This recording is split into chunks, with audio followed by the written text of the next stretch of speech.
रूस यूक्रेन युद्ध को 4 साल हो चुके हैं, लेकिन अब इतिहास का रुख मुड़ने वाला है।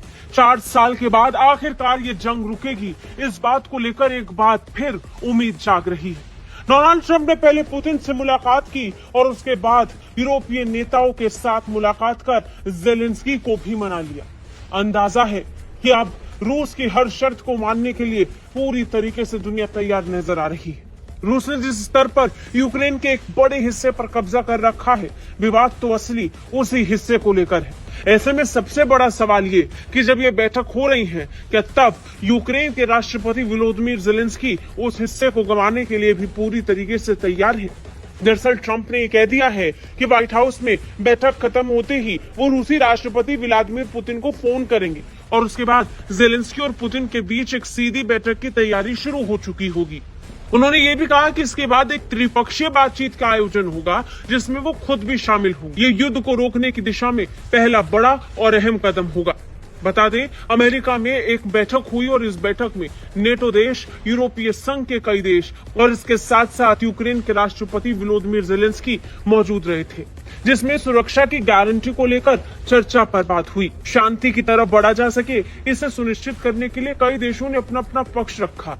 बैठक में यूक्रेन को सुरक्षा गारंटी देने को लेकर जबरदस्त चर्चा हुई, जो अमेरिका के साथ मिलकर यूरोपीय देश मिलकर तय करेंगे। ट्रंप ने इस पूरी बैठक के लिए और बैठक के बीच और शांति की तरफ कदम बढ़ाने के लिए अपनी टीम को थैंक यू कहा।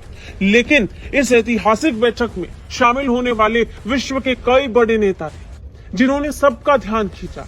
इसमें थे सबसे पहले यूक्रेन के राष्ट्रपति वोलोदिमीर जेलेंस्की, जिनके साथ अलग से द्विपक्षीय बैठक भी हुई।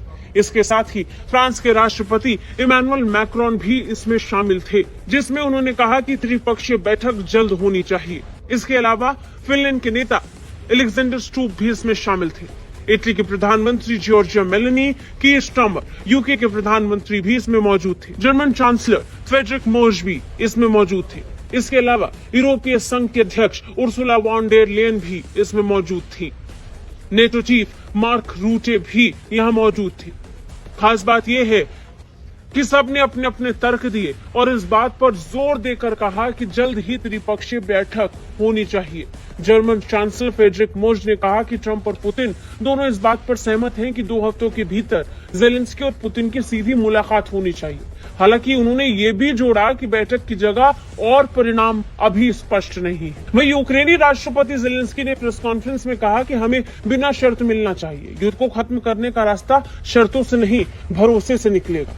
उन्होंने ये स्पष्ट किया कि वो बैठक के प्रारूप या स्थान को लेकर कोई आपत्ति नहीं जताएंगे, लेकिन ये पहली बैठक कैसी रहती है उसी पर आगे की त्रिपक्षीय बातचीत निर्भर करेगी। ट्रंप की पहल पर जेलेंस्की और पुतिन की संभावित मुलाकात एक नई उम्मीद की किरण बताई जा रही है। लेकिन सबसे बड़ा सवाल ये कि क्या ये वास्तविक शांति की शुरुआत है या सिर्फ राजनीतिक मोर्चेबंदी का एक नया अध्याय, जिसमें सभी नेता अपनी अपनी भूमिका निभा रहे हैं और अपना अपना वर्चस्व स्थापित करने की कोशिश कर रहे हैं, खासकर कि ट्रंप जो लंबे वक्त से ऐसा करते आए हैं।